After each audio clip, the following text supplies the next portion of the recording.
past classic Ghetty Green 20 years later and end episode with How Stupid Can You Be? Alright, welcome to Three the Hard Way, where we celebrate Southern trap and urban culture. I am now the one favorite DJ Blaq. My brother from the same mother, OG Bobby P. And my brother from another mother, G-Wiz from Greenstorm Media. Round of applause, please. Thank you. Good morning, good afternoon, good night. I don't know when you're listening, but you're now tuned in to Three the Hard Way podcast. G-Wiz, what's up, man? Caught him slipping. OG Bobby P, what's up, man? I'm good. Slow motion. We took a week off, y'all, so we hope that y'all still rocking with us. It is May and June. You got some birthdays that happened. G-Wiz's birthday was what like a week and a half ago, 2 weeks ago, something like that. Yeah. My birthday is this Friday.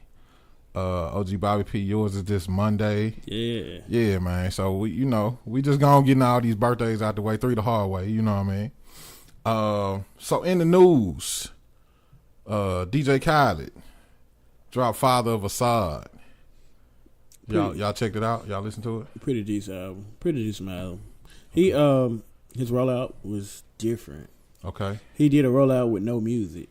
Like okay. No single, no nothing, but it was so anticipated because it was no rollout. Yeah. He didn't drop a single. And then everybody knew he had this verse from Nipsey. He got this song from Nipsey. Yeah. The song is stupid. I'm talking about you got John Legend on the hook hollering like he ain't never hollered before in life. I'm talking about that man said, "Oh," I'm talking about I don't know. You don't know? It's up there with Rich Forever.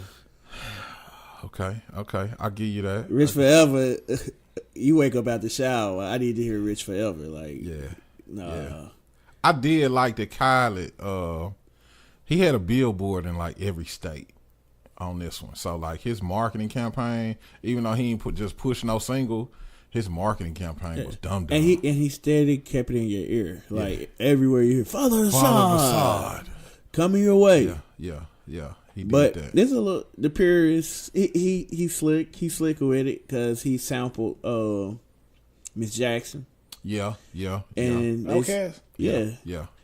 And he said and he made an R&B song. SZA singing it with her fine. So yeah. SZA did do a thing on that one. Yeah, I love you, SZA. Yeah, like he, she fine, man. SZA, she cool. She fine. She fine. Huh? Yes, Lord. Frog leg fine. Okay, all right. SZA fine. All right. But they, he said the peers ain't gonna like that you take Outkast, hip hop peers. He like, we are the peers because we got their blessing. Yeah. But it didn't keep me. Yeah. Like, I'm not listening to it. Like, I go back and listen to the Nipsey song, but I'm not listening to it. I listen to that John with SZA because I want to hear SZA sing. Yeah. I don't hear it. Yeah. I don't know if I heard the anthem this time. Like, usually, like the last one he dropped, he had Jay-Z and Beyonce. That's on this album. He got Lazy with me. The Chop Drop with Future. Yeah. That's on this album. This is still Father of Assad. Oh, so he been dropping singles for a year. Low key.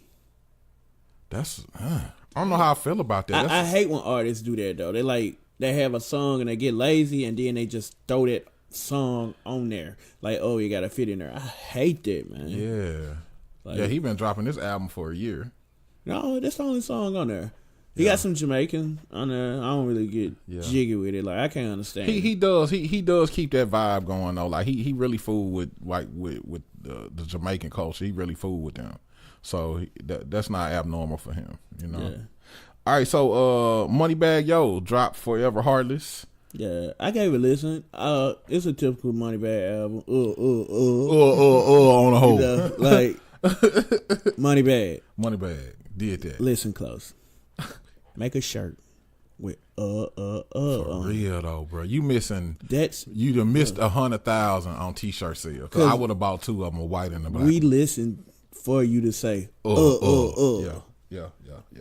Like, like, I don't know nothing else MoneyBagg say, but I know to catch that, Like, it's a typical MoneyBagg album. His wordplay ain't changed much. His cadence don't change much from album to album, but he from Memphis, so you gotta listen to him. Right. You know? Right. I rock with MoneyBagg, man. It's just, like you said, you know, I don't think he's capitalizing on the marketing part. Like, man, it should be shirts everywhere before it fade out. You know what I mean? I think it's past, though.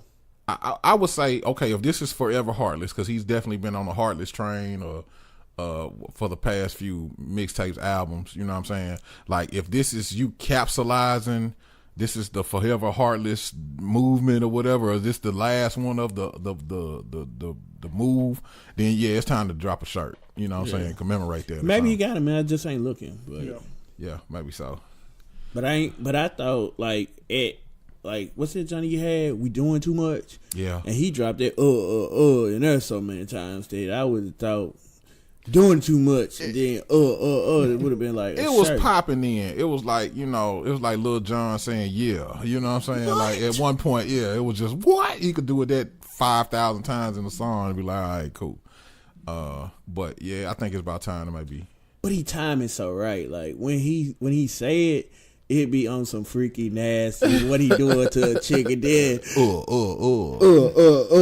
that 3 pump. You know what I'm saying? That's what he hit you with. Speaking of Yo Gotti got hit with a by the judge for the $6 million. Yo Gotti in the news gets a $6 million judgment against him from a nigga I ain't never heard of before named Young Fletcher.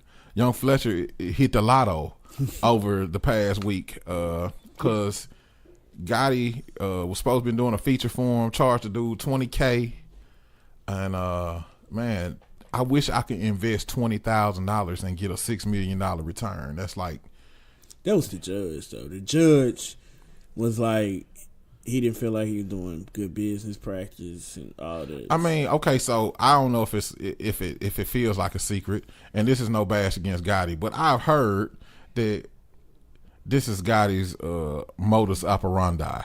This is what he does: is take people's songs and go make millions with them. No, this Gotti KOM.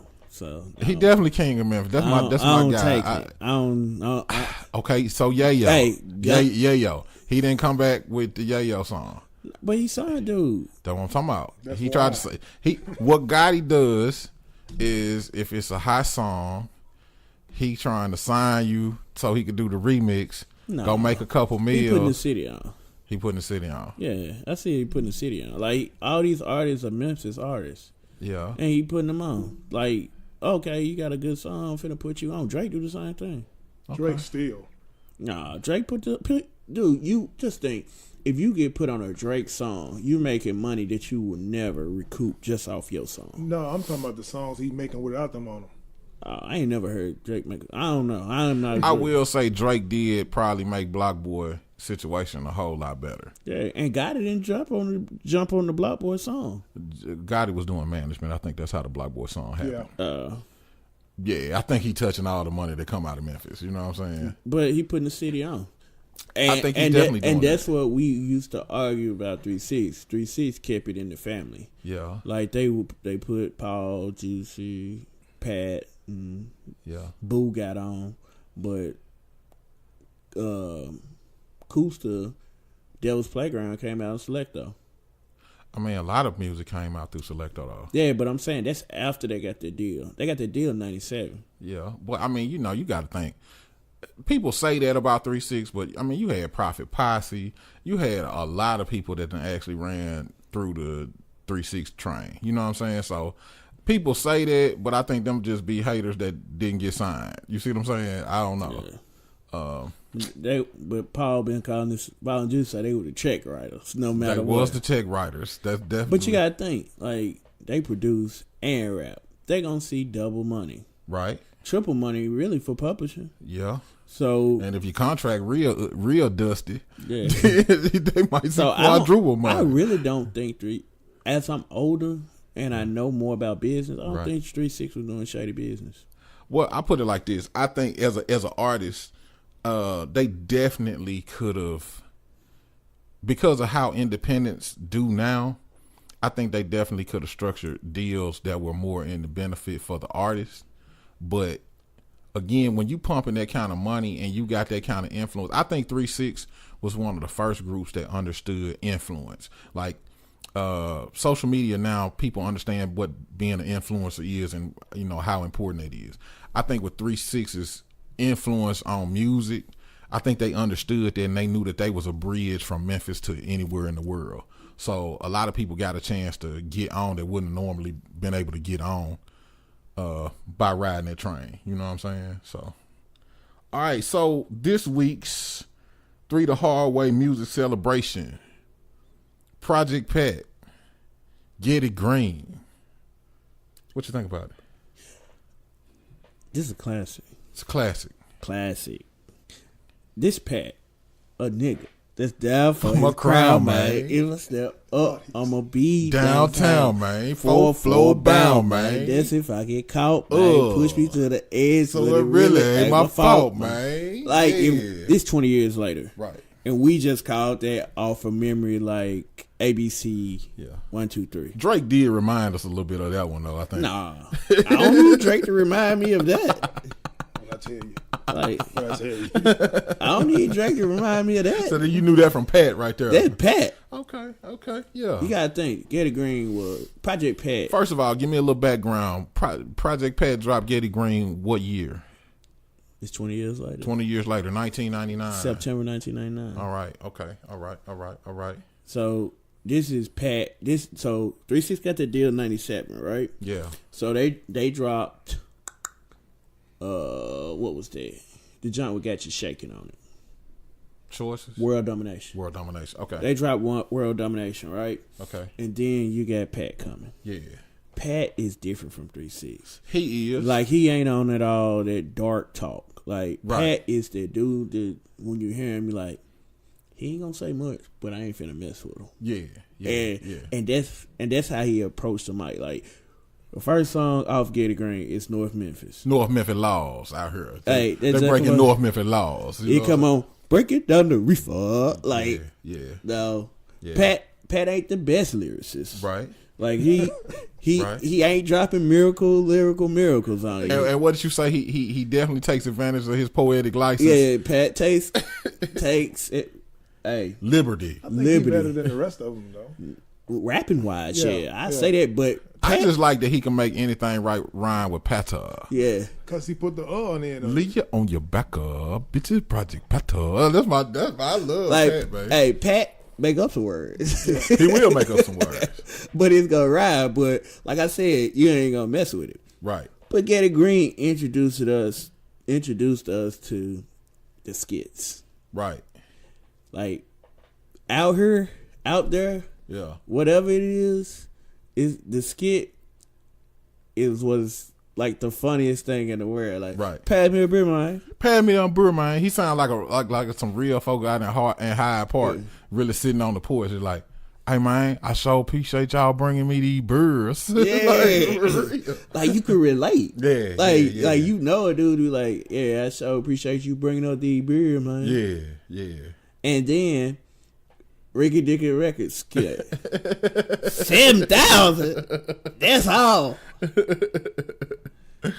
And that's not even talking about the music. Yeah. And then he had Noriega on it. Right. He did. Yeah. He branched. He had features that you wasn't normally rocking with, and plus influence that branched out to other places. Like, it songs like Sipping on Scissor and stuff like that people in New York like Dipset and folks like that, they was giving ear to this when they didn't have to. Yeah. Like, this was still, at the time, 99 was still a predominantly New York, West Coast ran industry. And so to have the kind of influence that they had, because like you had Pat had a super strong influence on music. Yeah, you know? like people still say Pat, like they will, like how we quote it. People will quote it like rap artists. They're right. Like Project Pat. He had Cash Money on there. Right. You know, they had Partner Real Tough. Then you got Crucial Conflict with Backstabbers. Right. You got Gold Shine. He got Run a Train on it. Like, that song probably wouldn't fly in today's climate. No, sir. But back then, it was bumping. Like, this me, 99, I was still in high school. So, I'm doing my high school thing, riding to school, bumping Project Peta. 40 in my lap. Yeah.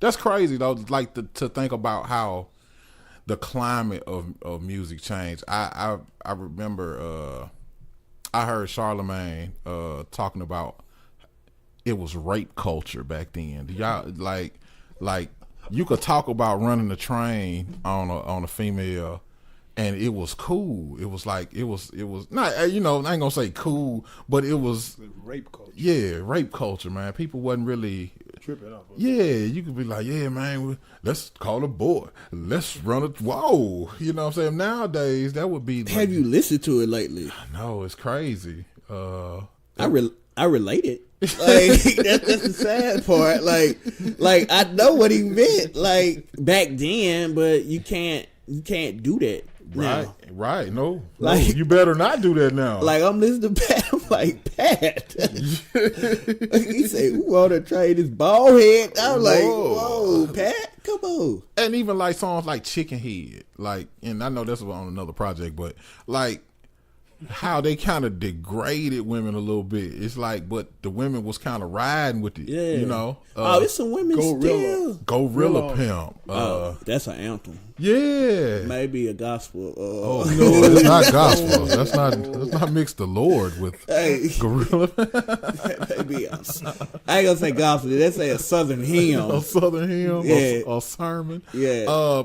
Yeah. I mean, it's just different how that was the influence, and so many people gravitated towards that type of music. You know. So you know. Shout out to Project Pet, man. Project Pet, Ghetty Green.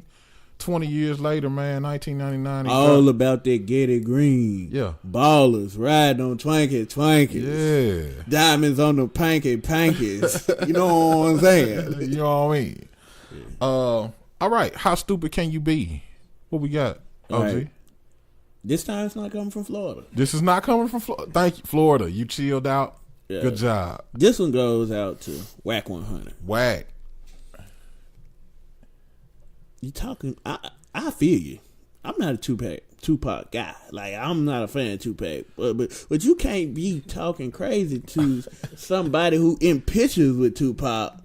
Buddy, he got, and one of the pictures he got white on his nose, looking mean. Yeah. So if y'all didn't know, Whack 100 went to Mike Tyson podcast, and part of the interview, he went on to badmouth Tupac and the world's most dangerous man put them hands on Whack 100. Mike Tyson put them hands on him. Wow. In the great words of the skit from Project Pat, he gotta be smoking or drinking something to be out here the 4-5 days. Because, bro, you got to be smoking or drinking something to talk to the world's dangerous man like that. Maybe he just wasn't informed. He didn't know that Mike Tyson was one of Tupac's best friends. So he was informed. He knew. He wanted that static. Huh? Were you cloud chasing, or you just really don't like Tupac? How stupid can you be? How stupid can you be, Whack 100? You win that award this week. Ladies and gentlemen, this has been 3 The Hard Way podcast. We really appreciate everybody tuning in. We appreciate y'all going to the social media, man, dropping love on us, man. Y'all make sure y'all check us out. We're definitely on iTunes, Spotify. What else we on? Google Play. Everywhere, man. Make sure YouTube. We got YouTube going. Make sure you check us out on all our social media. This has been 3 The Hard Way podcast. Stay up.